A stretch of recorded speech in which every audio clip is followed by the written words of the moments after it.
नमस्कार दगड़ियों, ये चल रहा है आपका पूजा की तैयारी चल रही है। सत्यनारायण की कथा है और पहले पूजा होगी, उसके लिए पंडित जी तैयार है, धूप में लगे हुए हैं। और ये हमारी शिविका जोशी तैयार होके बैठी हुई है, ना काम करने दे रही है ना कुछ काम कर रही है। यहाँ ये मिठाई पर नजर मार रही है भगवान जी के।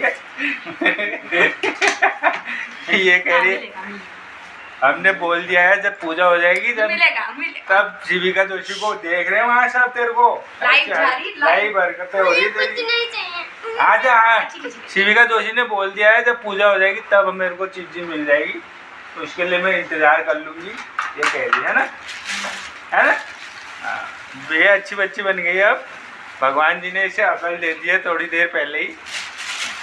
उसके बाद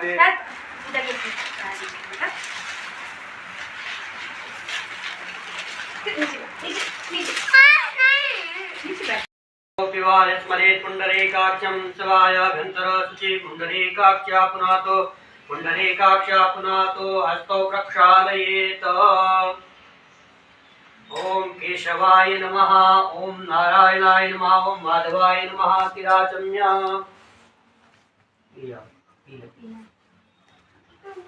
हस्तौ प्रक्षालयेत्। ओम पृथ्वीति मंत्रस्य मेरु पृष्ठऋषे शूतलं छन्दः कूर्मो देवता आसन शोधने विनियोगः। ओम पृथ्वी त्वया धृता लोका देवी त्वं विष्णुनादिता त्वं च धारय मां देवी पवित्रं कुरु चाशनम्। राइट साइड सीधी हाथ में बैठी सीधे। हाँ मैं सही बैठी हुई थी। हट बेटा। हैं पत्नी को तब मैंने कहा मांगी लेकिन पूजा में होता है राइट हैंड रूपा बाकी वैसे किसी में होना ही है, किसमें? उसमें ध्यान से देखना है, इसमें भी होना ही है, गड़बड़ हो जाएगा ही मामला। क्या? ओम पृथ्वीति मंत्रस्य मेरु पृष्ठऋषे शूतलं छन्दः कूर्मो देवता आसन शोधने विनियोगः। ओम पृथ्वी त्वया धृता लोका देवी त्वं विष्णुनादिता त्वं च धारय मां देवी पवित्रं कुरु चाशनम्। ओम अपसर्पन्तु ते भूता हे भूता भूमि संस्थिता हे भूता भूमि संस्थिता हे भूता विघ्नकर्तारस्ते नश्यन्तो शिवा नाम विरोधेन पूजा कर्म समारभेत। ओम प्राच्ये नमः ओम अवाच्ये नमः पटीच्ये नमः उदेच्ये नमः ऊर्ध्वाय नमः शेष पूजा भूमे नमो नमः। दीपं प्रज्वालयेत। ओम करकलित कपाला कुंडले दंडपाणि तरण तेल नीला प्याल यज्ञोपवेते क्रतु समयेश पर्या विघ्न विच्छेद हेतु जयतु भटकुनाथा सिद्धिदा साधकानां। कर्म साक्षिणे दीपपात्राय नमः।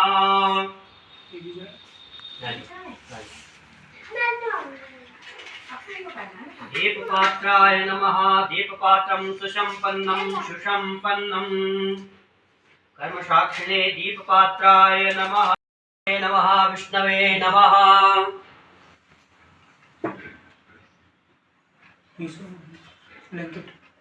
अभी नहीं किया कर दूंगा। शंकस्त विष्णवे नमः। घंटस्थ गरुड़ाय नमः। नमस्कारं समर्पयामि पुनः।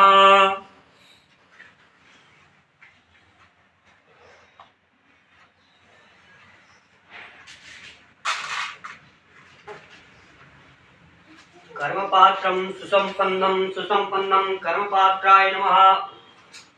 ओम पवित्रे तो वैष्णव्यो सवितृवः प्रशभौत्पुनाम्य चित्रेण पवित्रेण सूर्यस्य रश्मिभिः तस्य ते पवित्रपते पवित्रभूतस्य निष्कामः पुने तत्सकेयम्। नमस्ते नमस्ते ब्रह्मरूपाय विष्णुरूपाय ते नमः। नमस्ते रुद्ररूपाय करिरूपाय ते नमः। विश्वरूपस्वरूपाय नमस्ते ब्रह्मचारिणे भक्तप्रियाय देवाय नमस्तुभ्यं विनायक।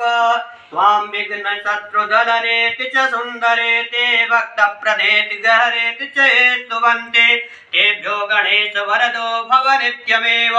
गणेश पूजने कर्माण्यो नामधिकं कृतं तेन सर्वेण सर्वात्मा प्रसन्नोऽस्तु सदा मम। अनेन भयहरं सर्वलोकैकनाथम्। इसमें बताते हैं कि भगवान का आकार कैसा है। शांत आकार के हैं और सर्प में शयन करते हैं। पद्मनाभम सुरेशम, पद्म यानी कमल के आसन में विराजमान है भगवान सुरेश यानी विष्णु जी, जो विश्व के आधार हैं और गगन के जैसे यानी आकाश के जैसे उनका वर्ण है। मेघ वर्णम शुभांगम, सुंदर दिखाई दे रहे हैं। लक्ष्मी जी के कांत यानी लक्ष्मी जी के प्रिय पति हैं और कमल नयनम, कमल की तरह उनके नेत्र हैं। योगी भी जिनका ध्यान करते हैं। वंदे विष्णु, ऐसे भगवान विष्णु जी के चरणों में मेरा नमस्कार है जो संसार का भव भय हरम यानी संसार के भयों का हरण करने वाले हैं। ऐसे भगवान विष्णु को मैं नमस्कार करता हूँ जो सर्वलोकैक नाथम यानी संसार के जो क्या है नाथ है, स्वामी है। ओम विष्णवे नमः श्री सत्यनारायणाय नमः। प्रार्थना पूर्वकं पुष्पाणि समर्पयामि। सरस्वती नमः।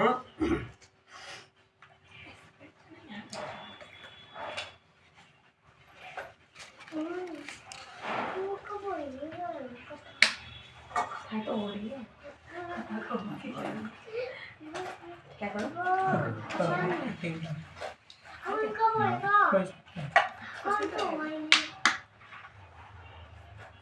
हवन तो बाद में होता है ना, पहले कथा होगी उसके बाद हवन होगा। ओम श्री गणेशाय नमः। अथ श्री सत्यनारायण व्रत कथा। अथ प्रथमोऽध्यायः। श्री सत्यनारायण व्रत कथा की महिमा तथा व्रत की विधि। व्यास उवाच एकदा नैमिषारण्ये ऋषयः सौनकादयः प्रपत्सुरमुनयः सर्वे श्रुतं पौराणिकं खलु। श्री व्यास जी ने कहा, एक समय नैमिषारण्य तीर्थ में सौनक आदि सभी ऋषियों तथा मुनियों ने पुराण शास्त्र के वेदता श्री सूत जी महाराज से प्रश्न किया। ऋषय ऊचु व्रतेन तपसा किं वा प्राप्यते वांछितं फलं तत्सर्वं श्रोतुमिच्छामः कथयस्व महामुने। ऋषियों ने कहा, महामुने, किस व्रत अथवा तपस्या से मनोवांछित फल प्राप्त होता है उसे हम सब सुनना चाहते हैं, आप कहें। सूत उवाच नारदेनेव संपृष्टो भगवान् कमलापतिः सुरर्षये यथेवाह तत्क्षणध्वं समाहिता। एकदा नारदो योगी पुनरागृहकाङ्क्षया पर्यटन् विविधान् लोकान् मर्त्यलोकमुपागमन्। ततो दृष्ट्वा जनान् सर्वान् नानाक्लेशसमन्वितान् नानायोनि समुत्पन्नान् क्लिश्यमानान् स्वकर्मभिः केनोपायेन चेतेषां दुःखनाशो भवेत् ध्रुवम् इति संचित्य मनसा विष्णुलोकं गतस्तदा।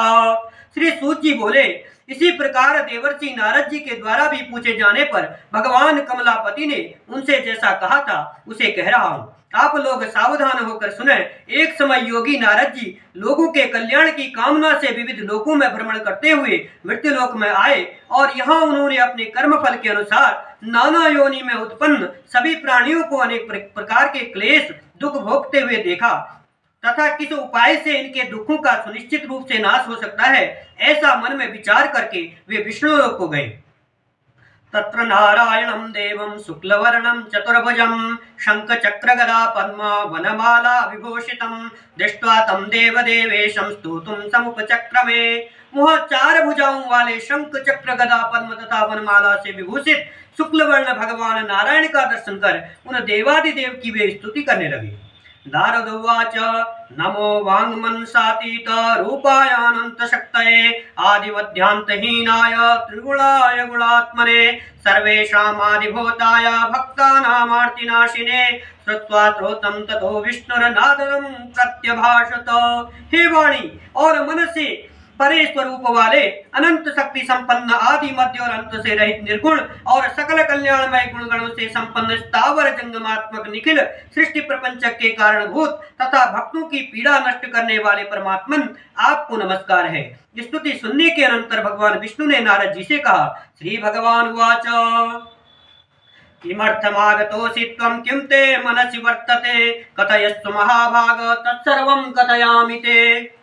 श्री भगवान ने कहा, महाभाग आप किस प्रयोजन से यहाँ आए हैं, आपके मन में क्या है, कहिए, वह सब कुछ मैं आपको बताऊंगा। नारद उवाच मर्त्यलोके जना सर्वे नाना क्लेश समन्विता नाना योनि समुत्पन्ना पच्यन्ते पाप कर्मवे तद्गतं समयेन्नाथ लघुपायेन तद्वद श्रोतुमिच्छामि तत्सर्वं कृपाति यदि ते मयि। नारद जी बोले, भगवान मृत्युलोक में अपने पाप कर्मों के द्वारा विभिन्न योनियों में उत्पन्न सभी लोग बहुत प्रकार के क्लेशों से दुखी हो रहे हैं।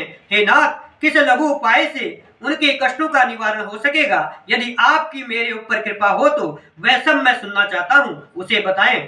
श्री भगवान उवाच साधु पृष्ठं त्वया वत्स लोकानुग्रहकांक्षया यत्कृत्वा मुच्यते मोहात् तत्क्षणस्व वदामि ते। व्रतमस्ति महत्पुण्यं स्वर्गे मर्त्ये च दुर्लभं तव स्नेहान् मया वत्स प्रकाशः क्रियते धुना। सत्यनारायणस्य व्रतं सम्यक् विधानत कृत्वा सद्य सुखं भुक्त्वा परत्र मोक्षमाप्नुयात् तच्छ्रुत्वा भगवद्वाक्यं नारदो मुनिरब्रवीत्। श्री भगवान ने कहा, हे वत्स, संसार के ऊपर अनुग्रह करने की इच्छा से आपने बहुत अच्छी उत्तम बात पूछी है। जिस व्रत के करने से प्राणी मोह से मुक्त हो जाता है उसे आपको बताता हूँ, सुने हे वत्स। स्वर्ग और मृत्युलोक में दुर्लभ भगवान सत्यनारायण का एक महान पुण्य व्रत है।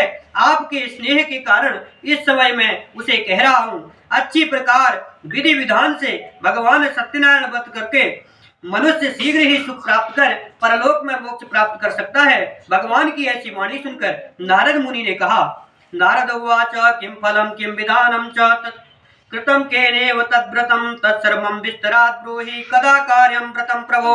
नारद जी बोले, प्रभो इस व्रत को करने का फल क्या है, इसका विधान क्या है, इस व्रत को किसने किया और कब इसे करना चाहिए, यह सब विस्तार पूर्वक बतलाइए। श्री भगवान उवाच दुःख शोकादि समनम धन धान्य प्रवर्धनम सौभाग्य संततिकरम सर्वत्र विजयप्रदम यस्मिन् कस्मिन् दिने मर्त्यो भक्ति श्रद्धा समन्विता सत्यनारायणं देवं यजेच्चैव निशामुखे ब्राह्मणैर्बान्धवैश्चैव सहितो धर्म तत्परः नैवेद्यं भक्तितो दद्यात् सपादं भक्ष्यमुत्तमं ब्रह्माफलं कृतं गीरं गोधूमस्य च चूर्णकम् अभावे शालिचूर्णं वा शर्करा वा गुडस्तथा सपादं सर्वभक्ष्याणि चैकीकृत्य निवेदयेत्। श्री भगवान ने कहा, यह सत्यनारायण व्रत दुख शोक आदि का शमन करने वाला, धन धान्य आदि की वृद्धि करने वाला, सौभाग्य और संतान देने वाला तथा सर्वत्र विजय प्रदान करने वाला है। जिस किसी भी दिन भक्ति और श्रद्धा से समन्वित होकर मनुष्य ब्राह्मणों और बंधु बांधवों के साथ धर्म में तत्पर होकर सायंकाल भगवान सत्यनारायण की पूजा करे, नैवेद्य के रूप में उत्तम कोटि के भोजनीय पदार्थों का सवाया मात्र में भक्ति पूर्वक अर्पित करना चाहिए। केले का फल, दूध, गेहूं का चूर्ण अथवा गेहूं के चूर्ण के अभाव में साटी, चावल का चूर्ण, शक्कर या गुड़, यह सब भक्ष्य सामग्री सवाया मात्रा में लेकर एकत्रित कर निवेदित करना चाहिए। विप्राय दक्षिणां दद्यात् कथां श्रुत्वा जनैः सह ततश्च बन्धुभिः सार्धं विप्रा च प्रतिभोजयेत् प्रसादं भक्षयेत् भक्त्या नित्यगीतादिकं चरेत् ततश्च स्वगृहं गच्छेत् सत्यनारायणं स्मरन् एवं कृते मनुष्याणां वाञ्छात् सिद्धिर्भवेत् ध्रुवं विशेषतः कलियुगे लघुपायोऽस्ति भूतले। बंधु बांधवों के साथ श्री सत्यनारायण भगवान की कथा सुनकर ब्राह्मणों को दक्षिणा देनी चाहिए। तदनंतर बंधु बांधवों के साथ ब्राह्मणों को भोजन कराना चाहिए। भक्ति पूर्वक प्रसाद ग्रहण करके नित्य गीत आदि का आयोजन करना चाहिए। तदनंतर भगवान सत्यनारायण का स्मरण करते हुए अपने घर जाना चाहिए। ऐसा करने से मनुष्य की अभिलाषा अवश्य ही पूर्ण होती है। विशेष रूप से कलयुग में, पृथ्वी लोक में यह सबसे छोटा सा उपाय है। इस प्रकार से स्कंद महापुराण के अंतर रेवाखंड में श्री सत्यनारायण व्रत कथा का प्रथम अध्याय। भजमन नारायण नारायण नारायण श्रीमन नारायण नारायण नारायण श्रीमन नारायण नारायण नारायण भजमन नारायण नारायण नारायण लक्ष्मी नारायण नारायण नारायण भजमन नारायण नारायण नारायण। सत्यनारायण भगवान की जय, लक्ष्मी नारायण भगवान की जय।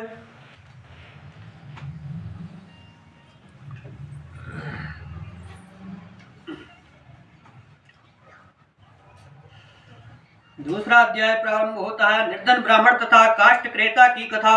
सूत उवाच अथान्यत् संप्रपश्यामि कृतं येन पुरा द्विजा कच्चिच्च काशीपुरे रम्ये ह्यासीत् विप्रोति निर्धन सूत्रेभ्यां व्याकुलो भूत्वा नित्यं बभ्राम भूतले दुःखितं ब्राह्मणं दृष्ट्वा भगवान् ब्राह्मण प्रिय वृद्ध ब्राह्मण रूपत्वं प्रपच्च द्विजमादरात् किमर्थं भ्रमसे विप्र महिं नित्यं सुदुःखितः तत्सर्वं श्रोतुमिच्छामि कथ्यतां द्विजसित्तम। श्री सूत जी बोले, हे द्विजो, अब मैं पुनः पूर्व काल में जिसने इस सत्यनारायण व्रत को किया था उसे भली भांति विस्तार पूर्वक कहूंगा। रमणीय काशी नामक नगर में कोई अत्यंत निर्धन ब्राह्मण रहता था। भूख और प्यास से व्याकुल होकर वह प्रतिदिन पृथ्वी पर भटकता रहता था। ब्राह्मण प्रिय भगवान ने उस दुखी ब्राह्मण को देखकर वृद्ध ब्राह्मण का रूप धारण करके उस द्विज से आदर पूर्वक पूछा, हे विप्र, प्रतिदिन अत्यंत दुखी होकर तुम किस लिए पृथ्वी पर भ्रमण करते रहते हो? हे द्विज श्रेष्ठ, यह सब बतलाओ, मैं सुनना चाहता हूँ। ब्राह्मण उवाच ब्राह्मणोऽति दरिद्रोऽहं भिक्षार्थं वै भ्रमे महीम् उपायं यदि जानासि कृपया कथय प्रभो। ब्राह्मण बोला, प्रभो, मैं अत्यंत दरिद्र ब्राह्मण हूँ और भिक्षा के लिए ही पृथ्वी पर घुमा करता हूँ। यदि मेरी इस दरिद्रता को दूर करने का आप कुछ उपाय जानते हो तो कृपा पूर्वक बतलाइए। वृद्ध ब्राह्मण उवाच सत्यनारायणो विष्णुर्वाञ्छितार्थ फलप्रद तस्य त्वं पूजनं विप्र कुरुस्व व्रतमुत्तमं यत्कृत्वा सर्वदुःखेभ्यो मुक्तो भवति मानवः विधानं च व्रतस्यापि विप्रास्याभासि यत्नतः सत्यनारायणो वृद्धे तत्रैवान्तरधीयत तद्व्रतं संकरिष्यामि यदुक्तं ब्राह्मणेन वै इति संचित्य विप्रोऽसौ रात्रो निद्रां च लब्धवान्। वृद्ध ब्राह्मण ने कहा, हे ब्राह्मण देव, सत्यनारायण भगवान विष्णु अभीष्ट फल को देने वाले हैं। हे विप्र, तुम उनका उत्तम व्रत एवं पूजन करो जिसके करने से मनुष्य सभी दुखों से मुक्त हो जाता है। व्रत के विधान को भी ब्राह्मण से यत्न पूर्वक कहकर वृद्ध ब्राह्मण रूपधारी भगवान सत्यनारायण वहां से अंतर ध्यान हो गए। वृद्ध ब्राह्मण जैसा कहा उस व्रत को अच्छी प्रकार वैसे ही करूंगा, यह सोचते हुए वह ब्राह्मण को रात को नींद नहीं आई। ततः प्रातः समुत्थाय सत्यनारायण व्रतं करिष्येति संकल्प्य भिक्षार्थमगमद्विज तस्मिन्नेव दिने विप्र प्रचुरं द्रव्यमाप्तवान् तेनेव बन्धुवे सार्धं सत्यस्य व्रतमाचरात् सर्वदुःखविनिर्मुक्तः सर्वसम्पत्समन्वितः बभूव सद्विजश्रेष्ठो व्रतस्य प्रभावतः तथा प्रवृत्तिकालं च मासि मासि व्रतं कृतम् एवं नारायणस्येदं व्रतं कृत्वा द्विजोत्तमः सर्वपापविनिर्मुक्तो दुर्लभं मोक्षमाप्तवान्। तदनंतर प्रातः काल उठकर सत्यनारायण का व्रत करूंगा ऐसा संकल्प करके वह ब्राह्मण भिक्षा के लिए चल पड़ा। उस दिन ही ब्राह्मण को भिक्षा में बहुत सा धन प्राप्त हुआ। उस धन से उसने बंधु बांधवों के साथ भगवान सत्यनारायण का व्रत किया। इस व्रत के प्रभाव से वह श्रेष्ठ ब्राह्मण सभी दुखों से मुक्त होकर समस्त संपत्तियों से संपन्न हो गया। उस दिन से लेकर प्रत्येक महीने उसने यह व्रत किया।